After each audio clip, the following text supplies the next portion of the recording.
this might kind of be too off-putting, but and now I've been eating. Well, because I've had these cans of chili, and I Googled, and apparently you don't have to heat up canned chili. You can just rip the top open and then eat it with a spoon, like you're in an old Western movie. And so that's what I have been doing. Of course, it's cooked. Yeah, that's the thing. It's cooked, and so anyways, but it's been giving me stomach problems, so I have to stop doing that. Anyways.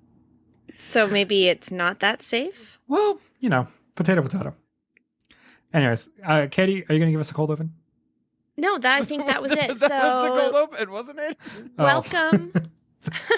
Welcome to Overthinking Games, a podcast about what video games can teach us. My name is Katie. I am a special education English teacher who plays video games, and I am joined by my co-host, Seth.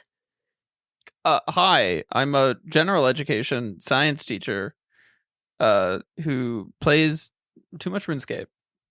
Yep. And Dempsey. What up? I saw an owl earlier today. Dempsey's our creative genius, and yeah, that is scary sometimes. It was an actual, like, the bird. Anyways, go on. It was a real owl. Have you ever seen that YouTube video? What is it, like Strange Facts About the Owl or something like that? Oh yeah, like the owl do. Yeah. Anyway, this week we are going to be talking about inspiration and video games. So things in real life that inspire video games and things in video games that can inspire us in real life. Before we do that, though, we are going to talk about what games we've been playing, and we're going to stay really on topic this time and talk about the games we've been playing and not the owls and not The Expanse. Right, Dempsey?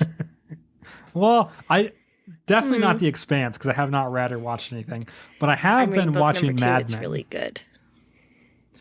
You've played 2 video games that are very good? No, I'm reading book number 2, and it's really good. I have an idea. Oh, okay, way better, huh? It's so good. So, glimpse behind the curtain, people. What if we did, at the end of our conversation, we did an honorable mention for other things that aren't video games? Fine. We'll do that. Okay. Perfect. Stick around, though. I will know if you listener, if you do not stick around to hear me talk about Mad Men, I will know. I want you to feel that. I'm going to know if you don't hear me talk about the second book of The Expanse. If you have a thought about our format, like if you like that we do really long and bunny trail openings for our show, like send us an email and let us know. Or if you think it's better that we just like keep it more video game tailored, like let us know. The email is in the show notes. We are, we're here for you. So let us know what you're interested in, and maybe we'll do it, and maybe we won't. I don't know, but probably. So Dempsey, what have we been playing? So I have actually we have not really recorded like an actual episode in like a month. And I have not played like a full video game in that month. I have just been doing other things. I've been working on a few creative projects. I've been working on like 4 creative projects, some which I am directing, some which I am just helping with. It has been not a very video game friendly time in my life. However, I have been playing Castle Crusher on my phone during work meetings sometimes when I get bored. Okay. I think it's called, I don't know what's going to open it. Crush the Castle. And it's like a worse Angry Birds. Imagine Angry Birds, but instead of slingshot or rubber band, it's a catapult. Okay. And it has less color, less like identifiable art design. It's like imagine like a app that would have been okay to download in like 2011. Okay. That's what Crush the Castle is. So I've been playing that. And then recently I have had more time in my life over this weekend, really. This Sunday, yesterday, basically. Yesterday and Saturday, I re-downloaded and opened up with the bow. She has Aloy with the bow. With the dinosaurs. Horizon Forbidden West.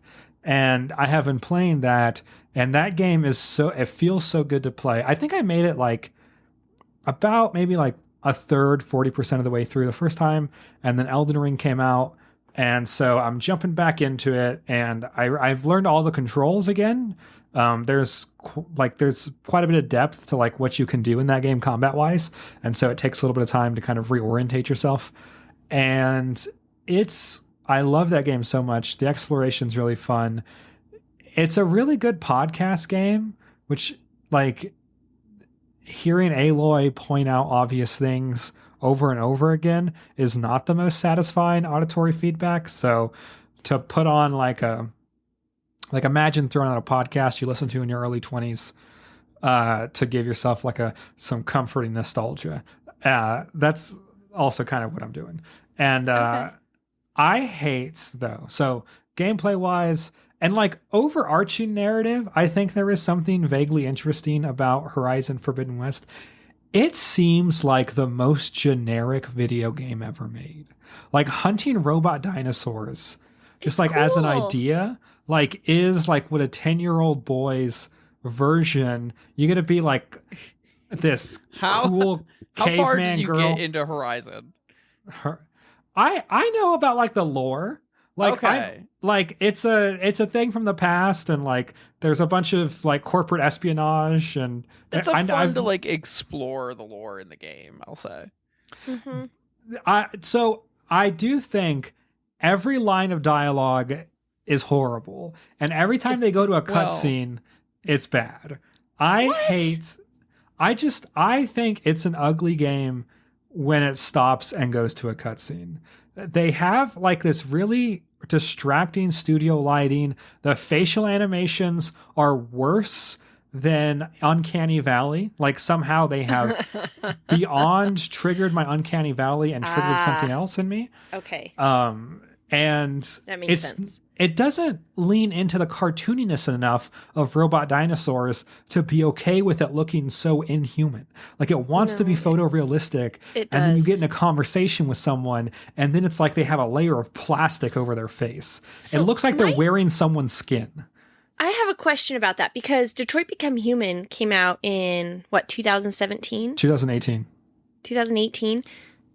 And that That is game probably looks- the most photorealistic game I've ever Yeah, played. it does look good. That- And it does not strike that Uncanny Valley chord. So why is it that in the year of our Lord 2022, whenever this game came out, why can't they do that? I don't understand. So I am just gonna guess. I don't make games, so I don't know. My guess is that Guerrilla Games just did not put as many resources into facial capture as Detroit Become Human, because Detroit Become Human lives and dies off of whether the faces look good and whether you connect with Yeah. the characters. Like Marcus needs to be believable. Hmm. Aloy, I'm gonna go shoot a robot dinosaur. In fairness, yeah, Detroit Become Human doesn't have a lot of acrobatic bow and arrow shooting at dinosaurs to fall back on. So No, That's true. no. So they didn't have to do all those mechanics and stuff. and like I don't hate the writing. This is not It an sounds like you indictment. do. This is not an indictment on the writing. It's an indictment on the actors and animators. Because I think all the performances are so wooden, and they have like this really weird, like hyper American Central Valley Californian accent. And it just it takes you right out. It's like, oh, this is the first room in like a mid-city auditioning space that's 2 hours away from LA. Like that's how all of the performances sound in Horizon Forbidden West. I don't think there is like a strong performance in that game, especially with the side characters who just sound like you met them at a skate park. Like they sound like you met them at the mall. They do not sound like humans in the far future that have been like, you know, evolved into a humanity that is barely recognizable. I understand maybe why they have American accents, because Americans were the only ones that had survived or whatever. And Because we're they're in set America. in America. I understand that. What are they supposed to have Dutch accents? No, but there's like Pretty sick. post-apocalyptic movie. So like the Hunger Games, right, is post-apocalyptic America, but they don't sound like people you met at the mall. They sound like people who inhabit a different post-apocalyptic world. They sound like characters that are not like people that I meet at Walmart. But all Horizon the Zero people that Dawn. all the people that came. Okay, spoiler alert. This game came out many years ago. all the people that are inhabiting the world started in the Gaia project or whatever, and they heard those accents on the little talkie thingies and the education models, and that's where they learned how to speak. But that was generations ago. By now, they should have like a more developed culture. Anyways, so that's my feelings also, on. Quit dissing Ashley Birch, because I used to watch her on Hey Ash, What You Playin' back when YouTube was like fucking brand new, and it was great. I think and she's fine. I'll hear nothing besmirching her. I like. Anyway, so that's my. Anyways, that's my opinion. As expensive as a game it is, I wish they had. Ready to be ratioed. Did I ever tell you guys I played Horizon Melee only? That's No. bad. That's a bad. The melee is the worst part of that game's combat. I had a great time. Were you a sneaky assassin? Is that how you Nope. did it? I just beat the crap out of rushed them? straight into everything. Did not. That's funny. First time I used a bow or any of the tools they give you in the game is fighting the first full size like T-Rex one, because it took me about 10 minutes to get it down to half health, while also perfectly dodging everything because it would one-shot me. And then I said, maybe I'll try the trip caster, or whatever it is, the thing that you can like tie him down. And then I did it in 2 minutes, and then I only used melee and the tie down thing. That's an insane way to play That's that really game. funny. It was a lot of fun. I love recommend it. the one though. I think it is the Tripcaster, the one that you have like an electrified tripwire on the ground. I love that. I love all that, and I love being sneaky and stabbing them in the neck or whatever. Oh wait, I did do a lot of that. Yes. I love that. Katie, It's a great what have you been playing? Oh gosh, let me see. Well, I played Warzone today, which I used to play it every day, and now I've titrated down to about once a week, which is better for my life's well-roundedness. I was obsessed, Seth. Don't squeeze. I'm laughing at your use of the word titrated. Yeah, like to go from a higher dose down to a lower dose is titrating, like in a systematic and careful way. Like, Okay, I guess. I was in healthcare. Okay, I'm just thinking about titrations in chemistry. that's a different kind of titration. That's a different kind of titrating. My bad. Yeah. Yeah, it is. No. So, so anyway, so I've gone down to about playing once a week with my mom and our friend. And today we played for about like 2 hours maybe. And I got 2 wins and like 3 seconds. And it was so close. But funny story. So we've started the new school year. And I've got new 8th graders. And one of my 8th graders was like, hey, could I play Warzone with you? Because I mentioned on my 10 Facts About Me slideshow that I play video games and I play Warzone. And I said, you know what, bud? I have a very strict no playing with students policy. And he's like, well, but what if I just happen to be in your lobby? And I said, well, then that would be a very happy accident, I suppose. And he says, I would send you a friend request. And I said, and I would accept it when you've graduated high school. He was like, oh, like, yeah. That's like one of my nightmares, like, is to be in a lobby full of my students. Oh, God, no. No. The only good thing would be I'd can mute them in the lobby. But I don't have to listen to you. I don't have to listen to you. Mute. Ban.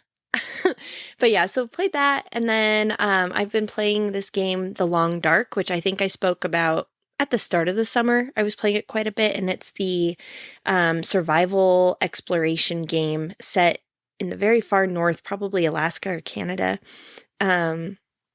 Some sort of a electromagnetic event has happened, which has caused all of the electricity and cars and radios and everything to stop working. And you find yourself crashed in an airplane crash in the middle of the wilderness. All of this weird stuff is going on, and you're trying to find your ex-wife who was on the plane with you. And you have to like manage your heat, water, food, sleep, and then just general like health. And there's like wolves that will attack you and stuff like that. So it's an episodic game. So there's 4 of 5 released right now. I'm on episode 2 now. And it's really good. It's one of those games like, I think this is what they would call a walking sim, because you literally have to walk everywhere and you end up just, am I wrong? That's not what you call it? No, it's a survival simulator. A walking But you're sim, walking all the time. Yeah, but a walking sim is like what remains of Edith Finch. A walking sim would not have like They call Death Stranded a walking sim. as a joke. I don't think so. I wouldn't. Okay, whatever. I would not consider The Long Dark a walking sim. Because you walk in most games. Yeah, but for fucking hours. I have walked so long. I am still walking. And because of that, because of that, it's a great show to watch or to play while you watch The West Wing, which is what I've been doing. You're not allowed to talk about non-video game stuff. If I can't talk about Mad Men, that's it. That's as much as you can video game adjacent because I'm doing them together. I love The Long Dark. The Long Dark is one of my favorite games. Too. If you live in a state that gets cold in the wintertime, there is nothing like in the middle of winter, like when it's blizzarding out, playing The Long Dark, wrapped up in cozy blankets and having hot cocoa. Like that is such a pure experience. Oh my God, I can't wait for that. That's going to happen because I am such a slow game player that I'm going to be playing this game until January. Yeah, but that's pretty much it. And I got sucked back into Balatro. I'm trying to get, I'm on the third stake of my second deck. So I've done one all the way through to the end. And now I'm on the next one trying to get through the stakes. But I don't think about it enough. Like, I just push buttons. And I try to be strategic and then I'll get distracted and I just push buttons. And I don't think about things enough, and so then I get really close. I get like to the 7th thing and then I lose, but it's okay. It's still fun. It's taken up that little bedtime slot. Seth, what have you been playing? I'm glad you asked. I really don't have that much to update. I'm kind of coming off of RuneScape after playing like way too much over the summer. I think the problem is I've like hit a wall in the game where any more progress is going to require many, many hours of progress in other areas. So, like, here's the tough part. I wanted to finish all the quests in the game. I have 3 quests left. I am 90% of the way done one of the quests. But I think in order to actually finish it, I am probably going to have to spend at least a dozen hours just grinding out my combat skills so that I have high enough combat skills to actually finish the quest. And how much of your subscription is left? I think pretty much until the end of September. Okay. So, like, I have time to do it. I just don't want to do it. I have one more thing that I want to attempt in the game, which is this, like, big wave-based thing that takes, like, an hour and a half to do. I failed it my first time around. I've got a second go queued up. I need to practice it a little bit and maybe get it done sometime this week. That's like the only immediate thing that I could easily accomplish as a goal. Everything else is going to just take a bunch of time that I just don't feel like spending. So I got to play other games. Speaking of other games, I recently started playing this game called Cifi. Cifi. It's just like an idle game. It's like one of those like incremental idle, kind of like Cookie Clicker-esque. And it's just something to do on my phone. I click the buttons when they turn green, and then it says, "Hey, you made $1 bajillion." And I like brain likes when number go up. And that's exclusively the commentary I have on that game. Yeah. It's also, I guess my other set of commentary is that my brain has trouble wrapping itself around this game. Because, like, when you play Cookie Clicker, there's, like, a linear scaling in the game. Like, you earn, like, 1,000 cookies, and then you earn, like, 2,000, then 3,000, 4, up to, like, 10,000, and then it, like, slowly ticks its way up. This game works off, like, a logarithmic scale. So, like, once you get to, like, 1,000,000 points, your next goal is, like, 10 million. And then your next goal after that is, like, 100 million. And then your next goal after that's, like, 1 billion. Ooh. but like the time span between each of those things is the same. Just due to like how the scaling in the game works. Like it'll take you the same amount of time to get to 1 million as it will to go from 1 million to 10 million. And then to go from 10 million to 100 million, it all takes the same amount of time just due to like how the like scaling works. Okay. So the space between the steps is the same. Right. Just instead of it being like 1,000, 2,000, 3,000, 4,000, 5,000, it's they made like bigger numbers for better brain. Yes. So I've played this game for like 2 days and I'm currently generating, I don't know, some 46 sextillion points per 7 seconds. It's just meaningless. Right. It's just like big number, so brain happy. Is it working?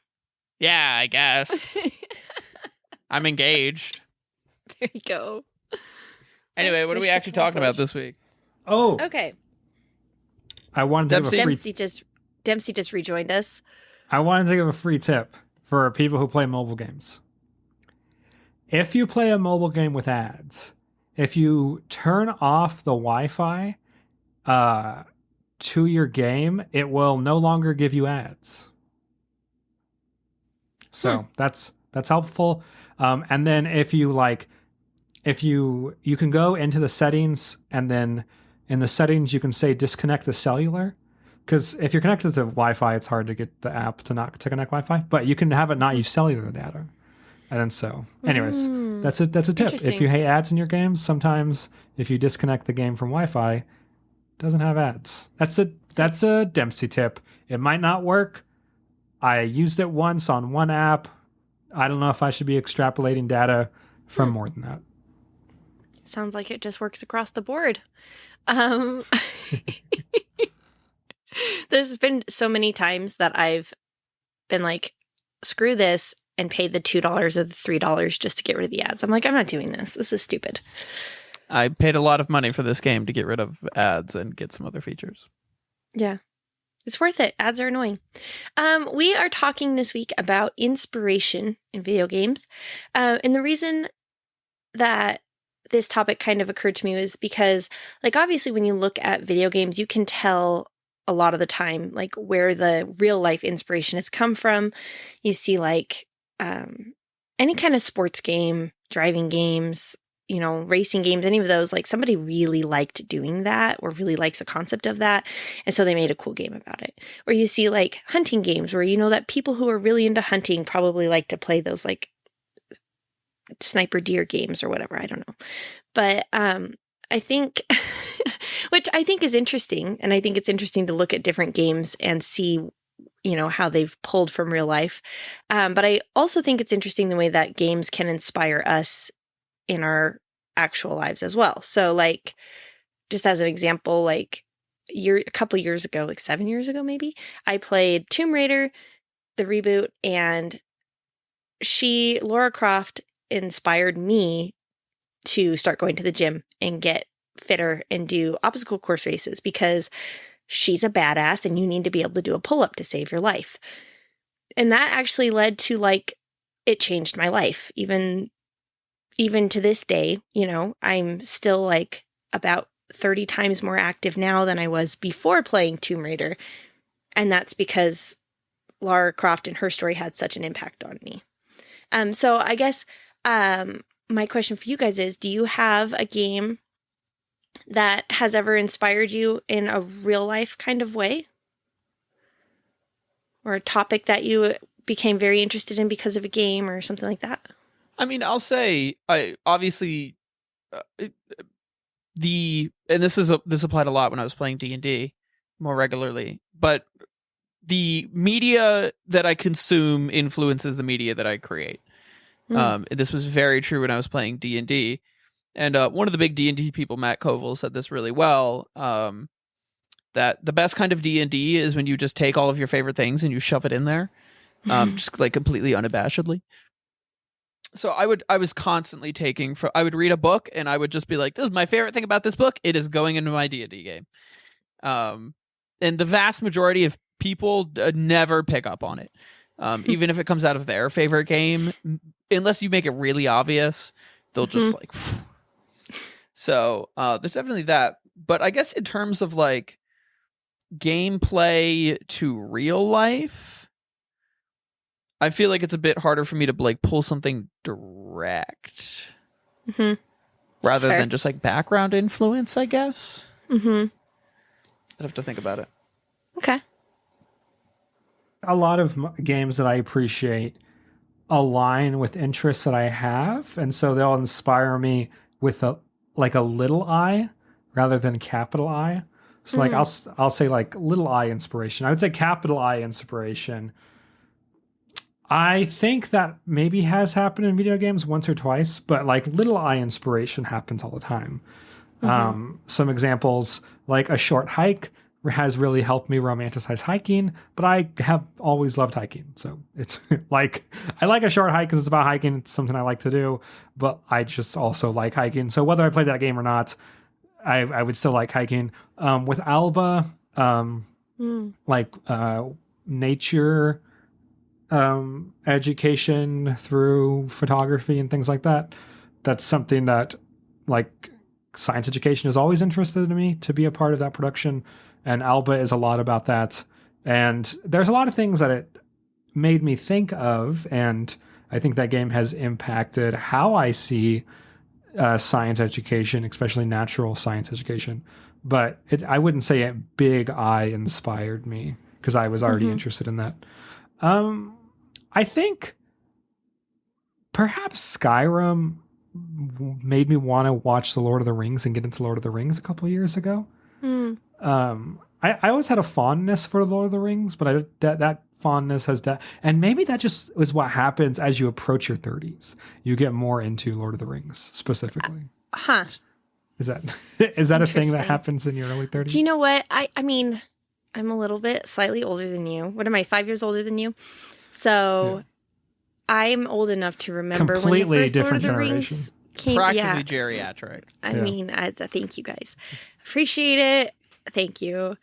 I think that there's a game out there that I'm actually starting to really resonate with, and I think it's called Die Already, and it is about old people and some sort of zany like plot to kill them. I'm not sure, but I'm feeling the more that I hang out with you youngins, the older I feel, and I just appreciate that. So thank you.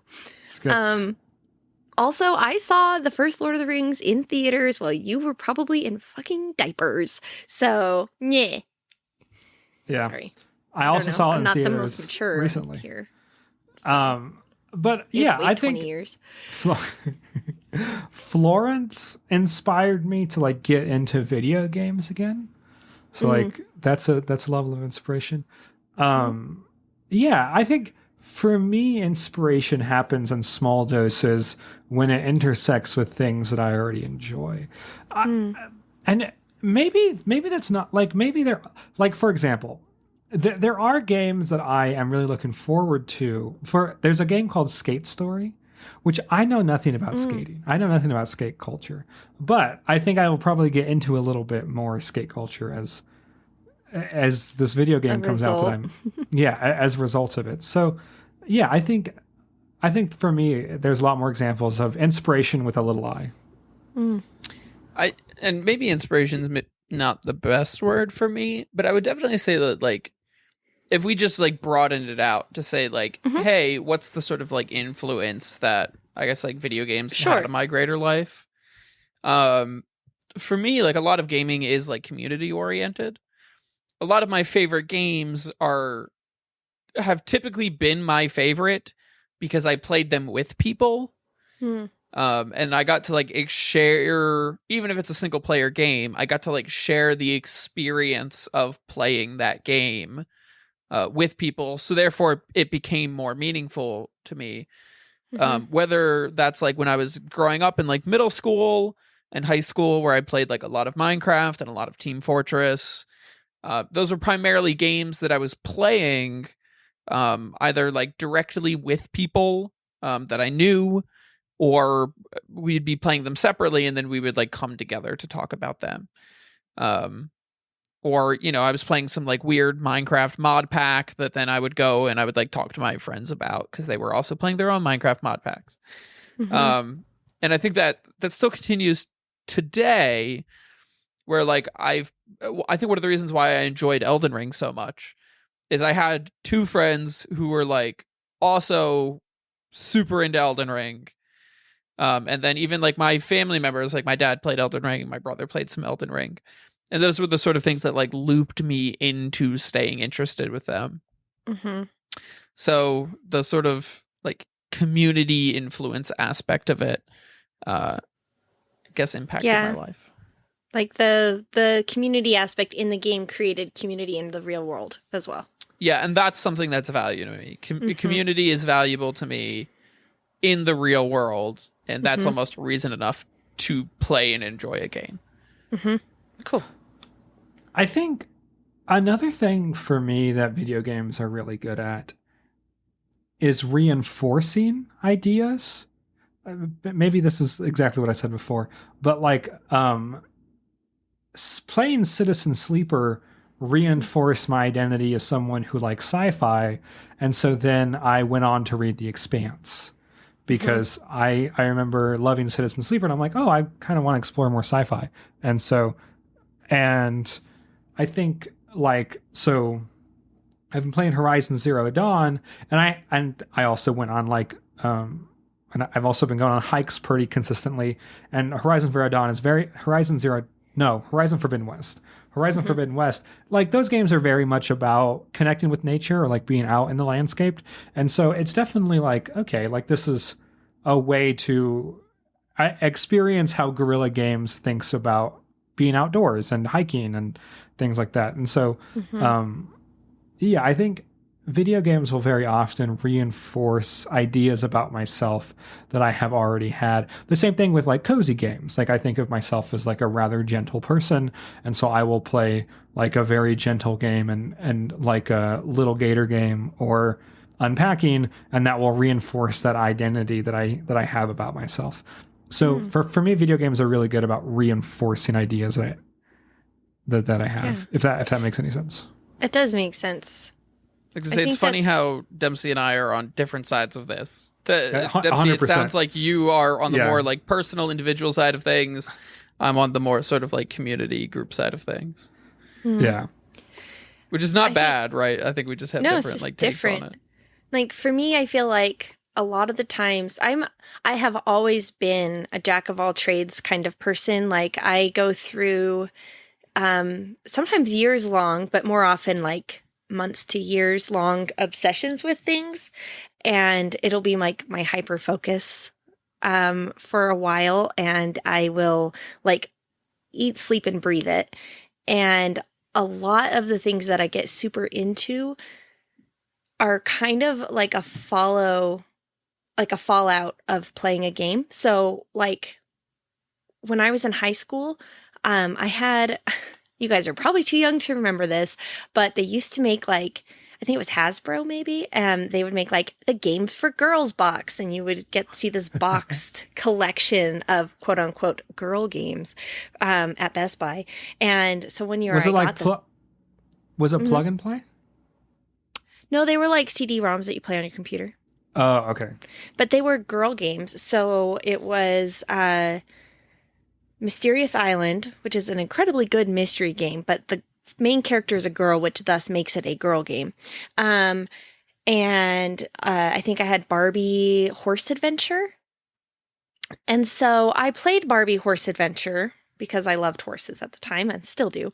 But I played this game and I became so inspired by these awful, clunky, cheesy, like everything about this game now, it's awful. It's bad. But at the time, I was so inspired by it that I found a barn nearby and I called and I said, "Hi, can I volunteer at your barn?" And because I couldn't afford horse lessons or anything like that. But I thought, well, if I could just be around the horses, that would be cool. And I ended up like volunteering at this barn and mucking out stalls in exchange for riding lessons. I learned to jump. Like I lived the barn for about a year and a half because I played Barbie Horse Adventure. Like, so for me, games I went and played paintball because I played Warzone. I started doing jujitsu as a like a follow-up to Tomb Raider as well, because she does like cool moves and stuff. So like I have a lot of really real world like things that I have done or learned about or been into because of games. You're in the such a person way who, that like, I have to be like so careful, because I'm like, how many hobbies can I have? I'm running out of like I think of bandwidth. when I like go see like a movie and I'm like, oh man, that movie is so cool. Like, what if I was a Jedi? And I was like, that's as far as my thought process gets. I'm like, oh man, wouldn't it be so cool if you were a Jedi? And I'd Katie, be it like, sounds maybe we I just should it take one step- fencing lessons. Yeah, because, I mean, it's cool. My brain is like, okay, we're done. It would be cool if we were a Jedi. You're like, damn, I could be a Jedi. I'm gonna be the bestest Jedi. I'm gonna fence from horseback. Do you feel like you are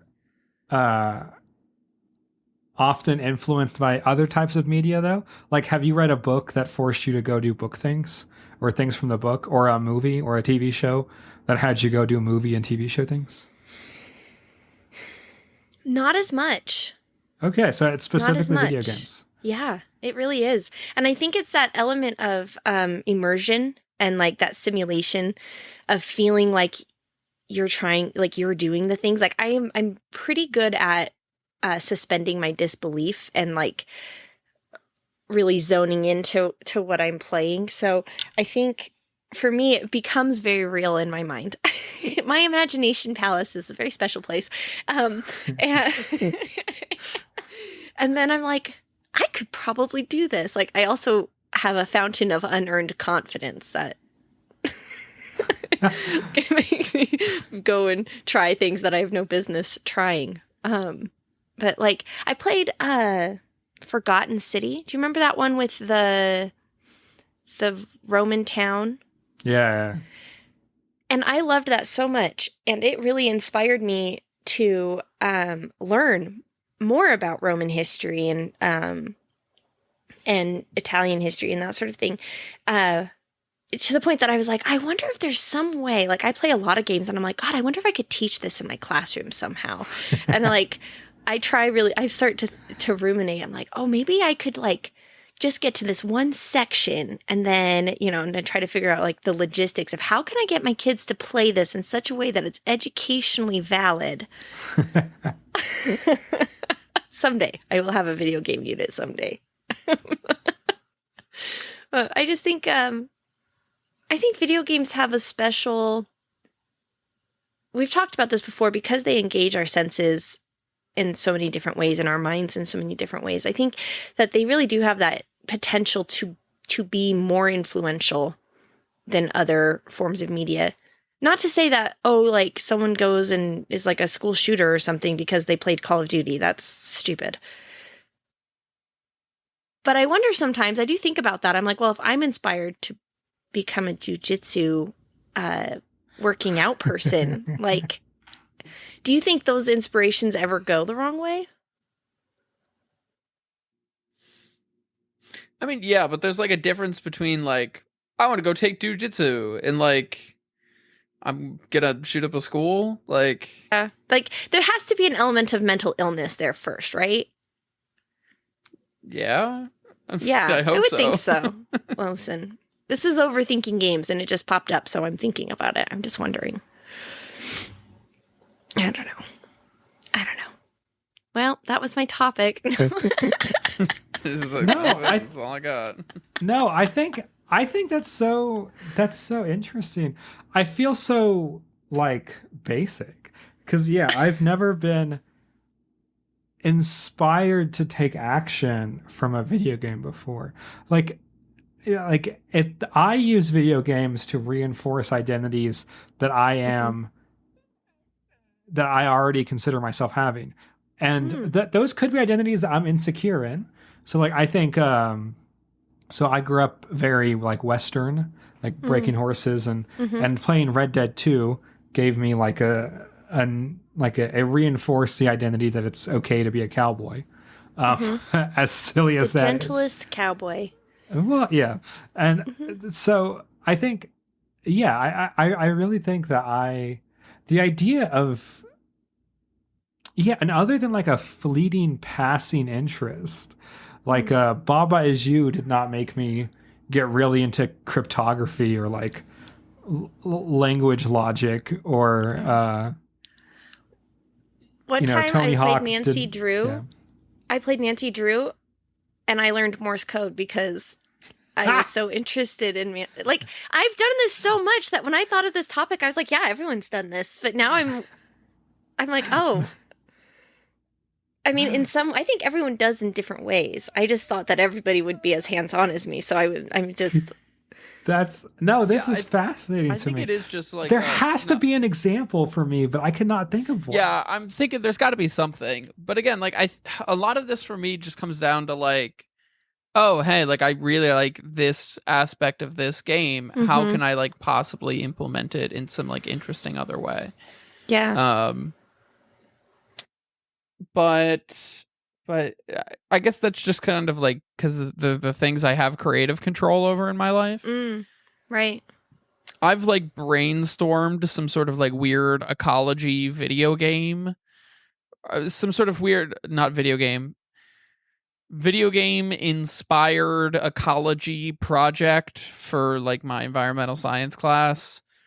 Where like students would have like a stat card with an animal, and it would be this whole like looping ecosystem in the classroom throughout the year. That sounds so cool and so hard. Yeah, I would literally have to design like a full-fledged game to like model subsystems in an ecosystem, and I'm like, I'm not doing that. That's cool. It's fun to think about.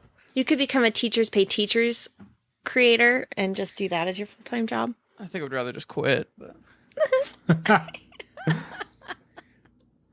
I see, but with movies, I think I find film.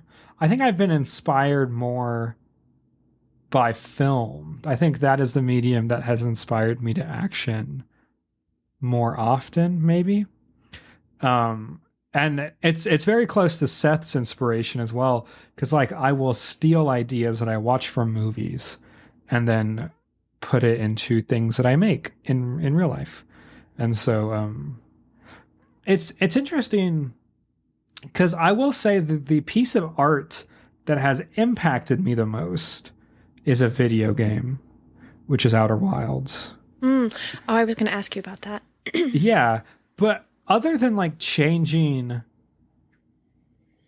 my own personal philosophy, like there was no action that came out of. That's pretty big. Yeah, that was going to be like, that was going to be my question.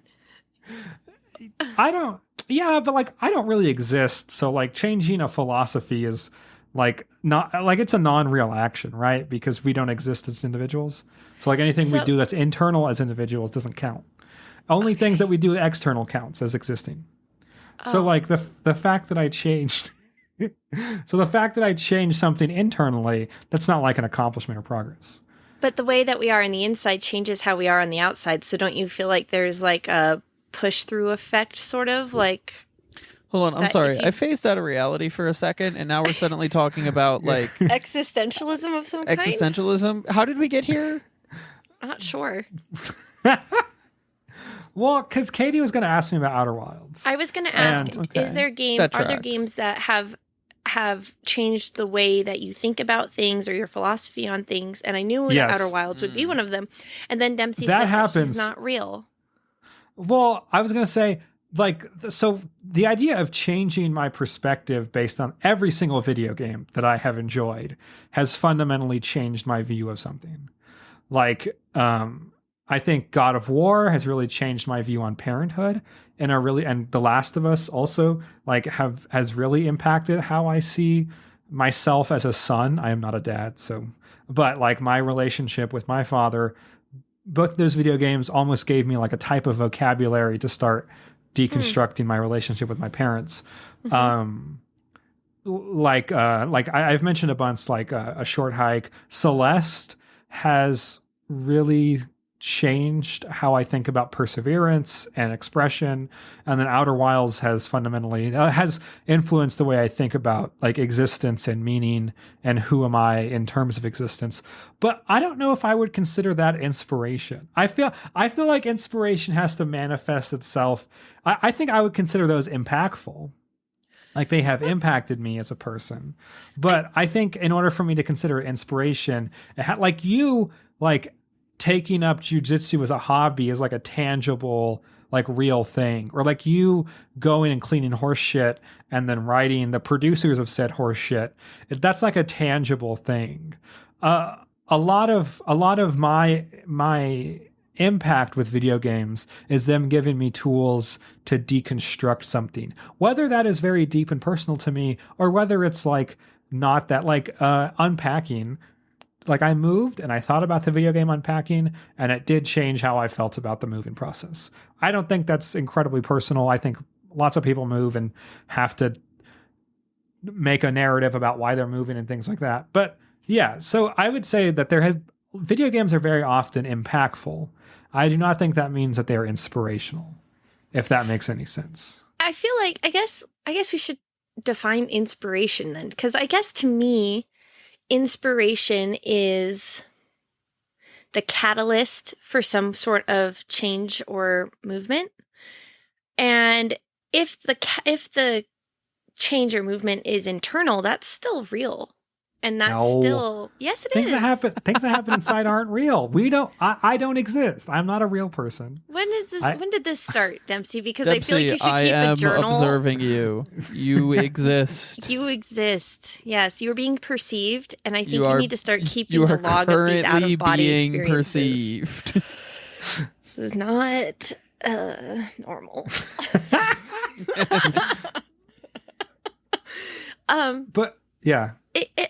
And there is no outward movement without an inward catalyst. So things that happen internally are the realest things that happen because nothing external can happen without it.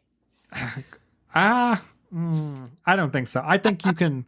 No, How do you make yourself move, Dempsey? What?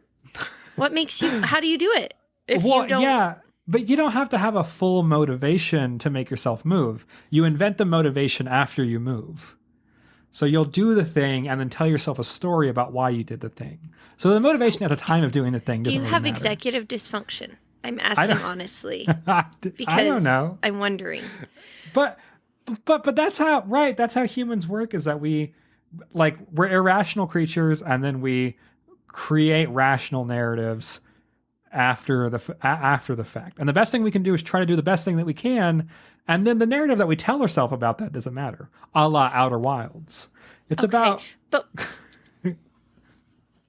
what about though, like, okay, let's take my tangible physical thing where I played Barbie Horse Adventure, and then I said, that inspired me inside my head to say, Katie, I really want to ride horses. I really want to do that. And so then that created and I was like, I can ride a horse in a game. And I think that's where the inspiration comes from me. I'm like, hey, I'm already doing it. So I can do this. And so then that internal catalyst caused me to then make an outward change and do a thing. If there was no internal catalyst, there would be no horse riding memories of my sophomore year of high school. But that's like a direct link. Like, for example, I moved recently, and being in a new city by yourself, you have to invent a lot of meaning. Like, you have to be like, what does my new routine mean? What does my new social group mean? And playing Outer Wilds gave me some vocabulary to think about the process of inventing meaning in my life. Right? And I think, but I don't think Outer Wilds made me move or inspire or is the reason that I moved. I think I do things in life and then I have it, like, there's a lot of reasons why I moved, for work, for a bunch of reasons. But if I was to say, oh my God, I played Pacific Drive and was so in love with the Pacific Northwest that I moved to Washington, then I would be inspired by a video game to have moved. But the fact that I moved and then just had vocabulary, like a an expanded vocabulary that was useful for me to understand this experience, I don't think that's inspirational. I think it is impactful. I think it's educational. I think it's healthy, but I wouldn't consider that an inspiration. You don't think that it's inspired you to think of things in a way that you weren't thinking of them before, or like you're saying that it gave you the vocabulary to think about it. Well, having that vocabulary allows you to think about it differently, right? Yeah. So wouldn't you say, I guess we could say influence rather than inspire, if that's better. But I feel like that sounds to me like it's inspired you to do some work with that vocabulary to think about things in a different way, which means it has made a change in the way that your brain is functioning.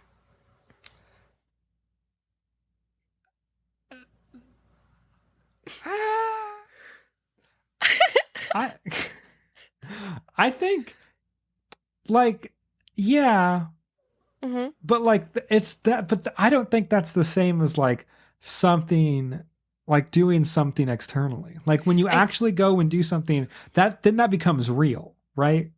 Like then that becomes like a real thing that has happened. Seth, what do you think? I mean, like, things that happen in your head are also real things. Thank you, Seth. I had a feeling that you were going to be on the side of logic. I mean, there is, right, the idea, John Green talks about this sometimes, and I've seen other writers talk about it, that ideas don't exist until you write them down. So I'll at least give you that. But I mean, like, the germination of idea can bear fruit. You just have to like let it. So that sounded way more philosophical than I think I actually meant for it to be. And I really don't know where to go from that. I was like, damn, that sounded meaningful. I don't know what the meaning is, but we should make that our tagline. So Katie, on this other, so you were moved to do something physical. Do you think you've ever had a worldview shift from a video game? Yes. Okay. So, Disco Elysium and then Citizen Sleeper helped me to understand capitalism in such a way that I am now very firmly anti-capitalism. In ways that I just didn't understand before because I had never really thought about it very hard. And I had never been exposed to very much discourse on the topic. And so playing Disco Elysium and then followed by Citizen Sleeper, I was like, oh shit, yeah. Oh. Yeah, I get that. That's bad. Sure. And I understand in a more nuanced way all of the ways that it is extremely bad for society and for humans that I didn't before. And because of that, it has changed the way that I think, which is a thing that I do while I'm existing inside of my head. And because I've changed the way that I think, it changes the way that I interact with people and the way that I interact with society. And yeah, so I think that is a pretty substantial influence there. So I guess maybe I'm kind of commingling inspiration and influence, but I feel like it's more like I'm thinking of it in terms of like something that catalyzes a change. And so in that respect, absolutely, yeah. I'd say, just to put another example out there, I think like the Beginner's Guide had a pretty serious impact on like how I view what is possible to do in narrative. And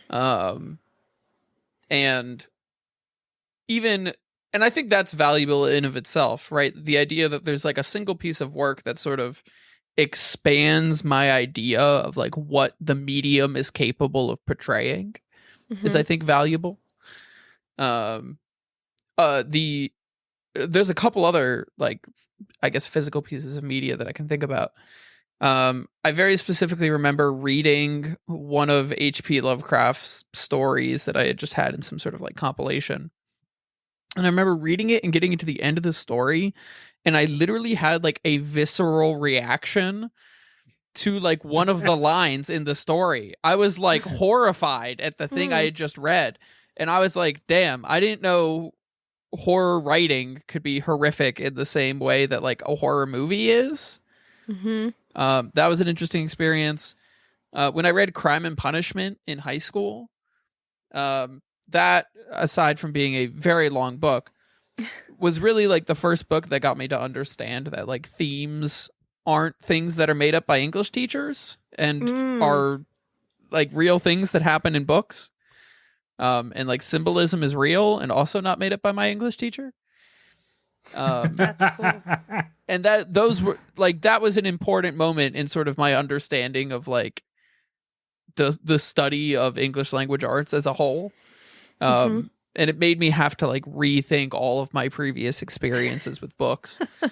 It also made my senior year English class way better because I could actually appreciate what I was reading for what it was.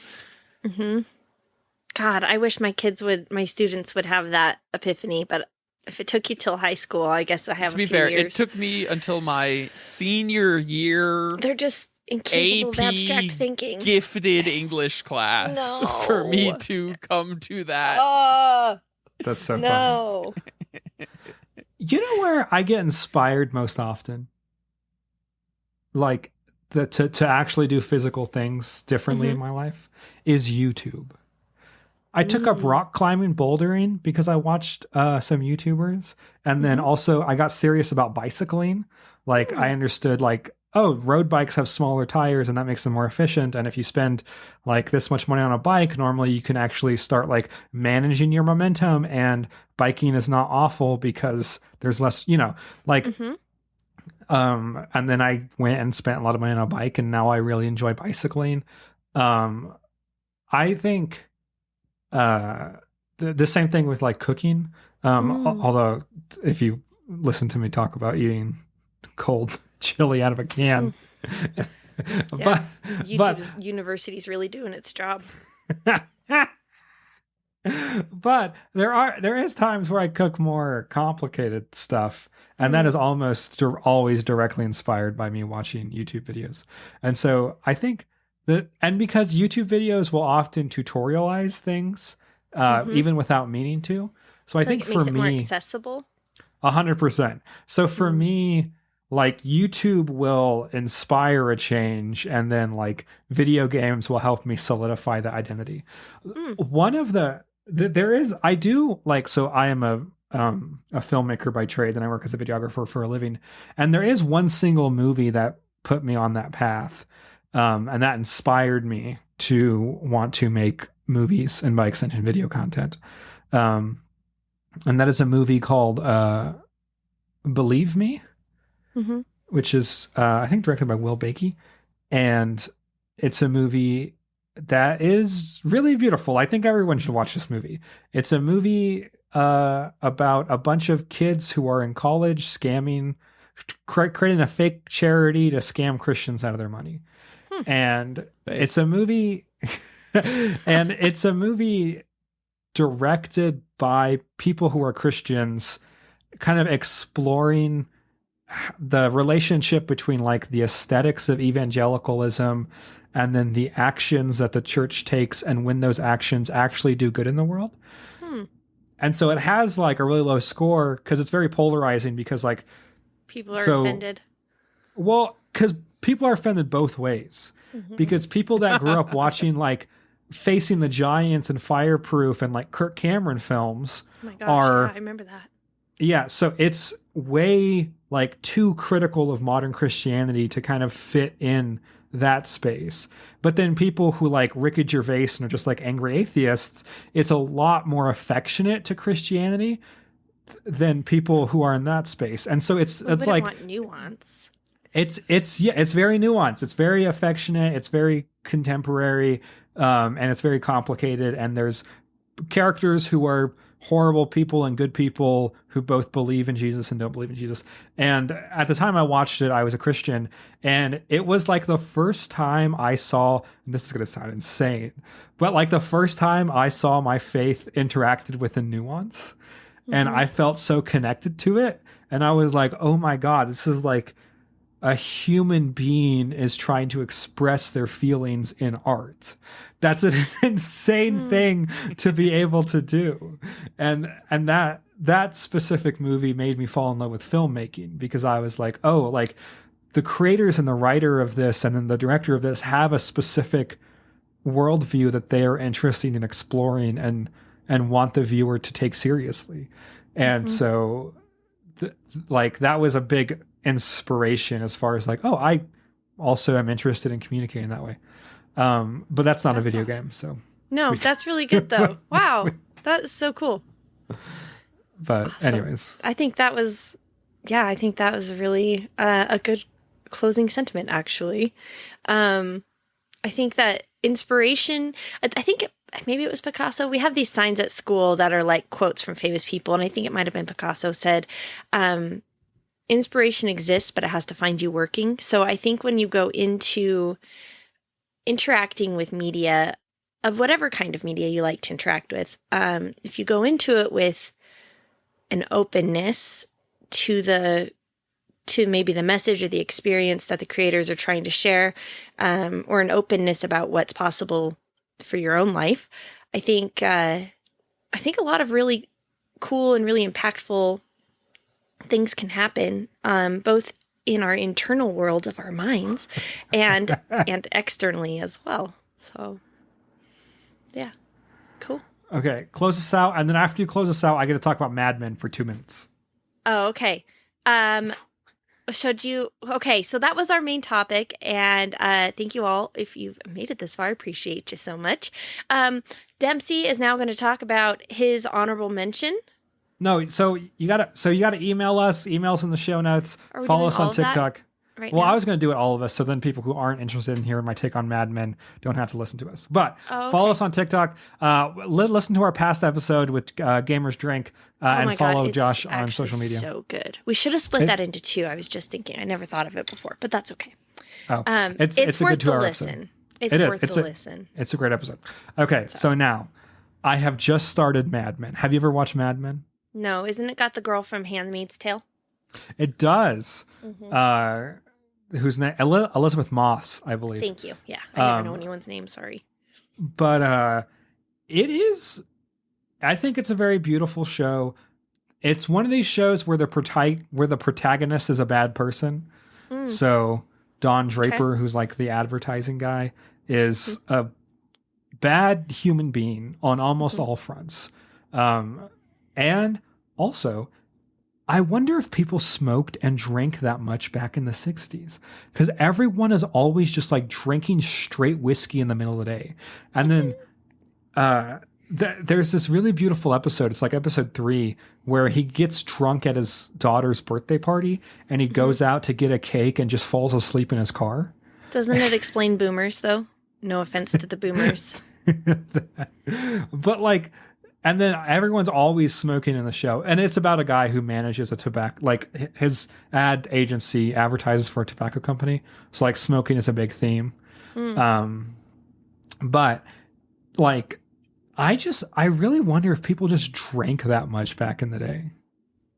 Anyways. I wonder if it was cheaper. It must have been. Maybe. So expensive. But I can't imagine. Back in the day are we talking? 60s? It's set in the 60s. It's set in 1960. I think people just drank that much. Like, did they not know it was bad for you at that stage? Well, yeah, but it's sort of like smoking. Like, I think I heard Hank Green one time talked about the fact that he thinks like the greatest advance in public health we've made in the past 100 years is to get everybody to stop smoking. Which, when you put it like that, I'm like, yeah. And I think drinking has kind of gone sort of along the same way. I think like we just drink less than we did.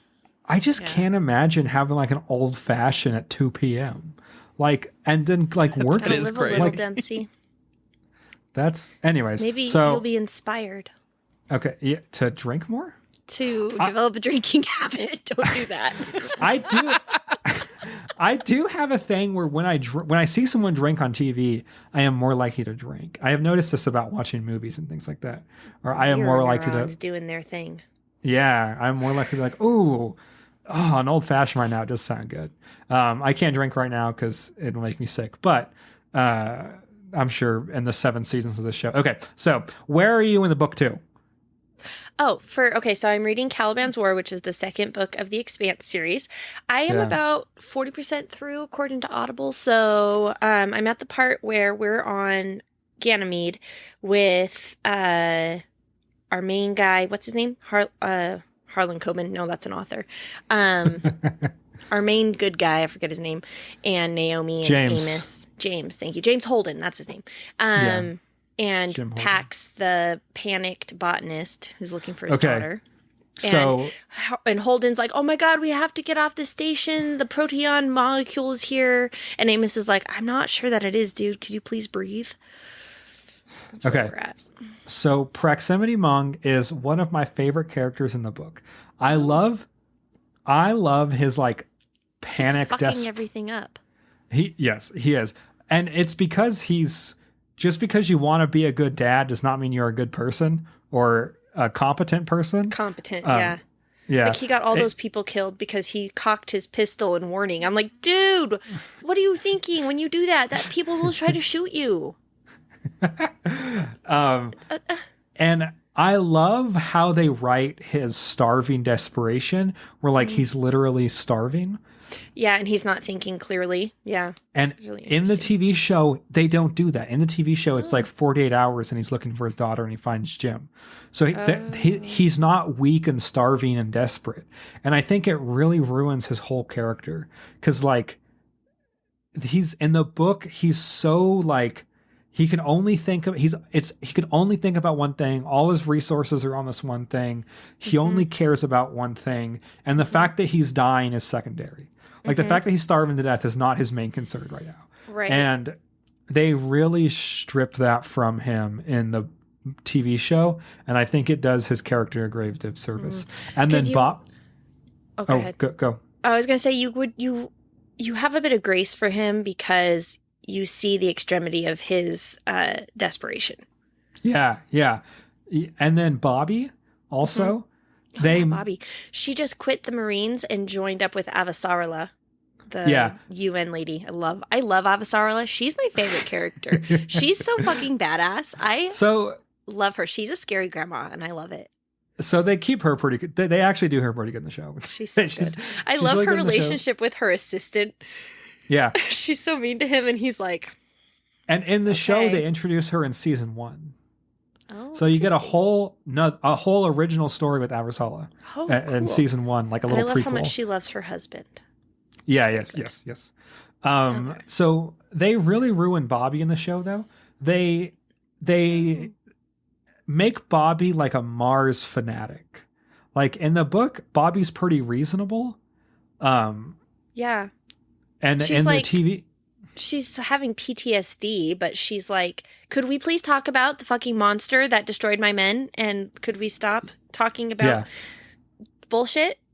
yeah. In the TV show, they make her like a Like a complete nationalist. Yeah, they make her a nationalist where she's like super patriotic, only cares about Mars, and is very suspicious of the UN and has no real respect for the UN. And Oh. it really like fundamentally changes Who she is. like how she is. And she's a lot less physically imposing because in the book her She's like- physical She's like from the like Pacific Islands or something. Yep. And she's like built like a rugby player. yeah. Like I envision like a Pacific Islander version of that girl, that woman that didn't play. She was the rugby player for the U.S. rugby team. in the yeah, she's Olympics big on just now. TikTok. Yeah, and she's like absolutely just Yeah, super 100%. strong and Yep. big and imposing, and that's how I envision Bobby. Yeah. So anyway, so if you watch the TV show, I guess I spoiled it, but The one thing that they do better in the TV show, I think, is Amos. I love Amos. So so here we go. What do you think Amos's main motivation is? Because in the TV show, they make it a lot more clear than they do in the book, I think. I think Amos in the TV show is better, actually. But Amos, what do you think Amos's main motivation is? Amos is devoted to Naomi. Yeah. So he goes where she goes because he's loyal to her. Yes. So which is a good yes. So in the TV show, it's a lot more nuanced, and Amos knows that he's a psychopath and is looking for an external source of morality. And Amos it doesn't. Is a psychopath? So in the TV show, they make Amos like a straight sociopath. Oh. And I don't get that from him. Yeah, in the book, he's a much more normal human being. Yeah, but in the TV show, he's a psychopath, and he knows that about himself, and he hates it. And so he tries to outsource his morality to other people, but then people make decisions that he doesn't agree with. And so he's looking for the right person to outsource his morality to, and then trying to slowly develop his own moral compass. And it's, in my opinion, it's interesting. Amos is done so much better in the TV show because they make him like a psychopath that is like aware that he's a psychopath. Interesting. And he's trying to develop into a full person. Interesting. It's anyways, watch the TV show. It's very good. Okay. So All right. Some spoilers for The Expanse. Seth, do you have any honorable mentions for this episode? I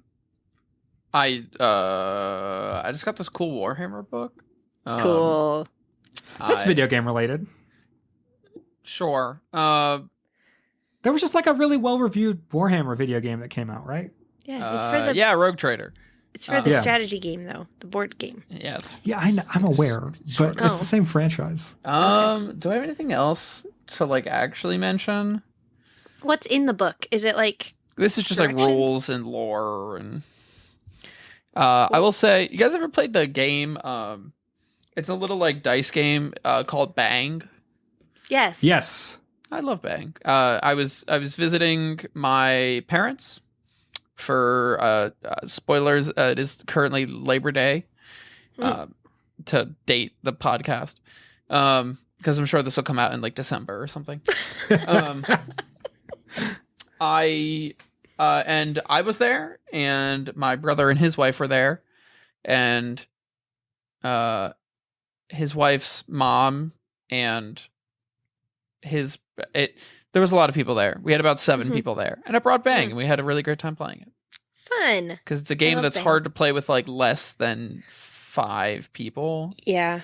So I like to bring it out when there's like 7 or 8 people, and we all have a good time. Nice. That sounds lovely. It was. Very good. Okay. Well, thank you so much for joining us. This has been Overthinking Games, a podcast about what video games can teach us. Thanks for joining us. I said that. And send us an email if you have thoughts or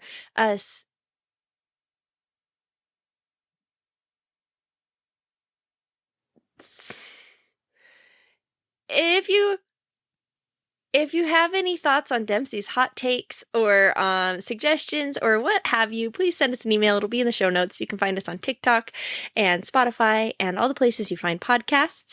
And we will catch you next time. Bye.